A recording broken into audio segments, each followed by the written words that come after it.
短短水关鸡这蛋，一次拥有3款，口感鲜美，嫩滑细腻。梅贝买回来先涂上，加一小碗水，煮到贝壳后开口，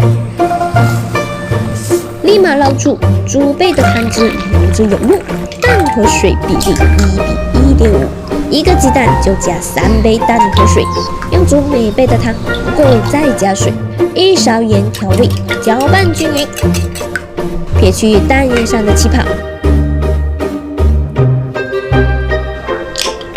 梅贝摆盘，过滤淋上蛋液，泡软的洋豆筋煎开，酿入虾滑，摆盘淋上蛋液，剩下的蛋液单独一碗，放上蒸锅，盖上保鲜膜，戳几个小孔，从冷水开蒸15分钟，趁这个时间炒一下肉末，生粉水勾芡，肉末炒熟备用。时间到，开盖。梅贝的撒点葱花，过日油鸡香，淋上蒸鱼豉油，梅贝蒸水蛋就完成啦！一口鲜美，一口嫩滑。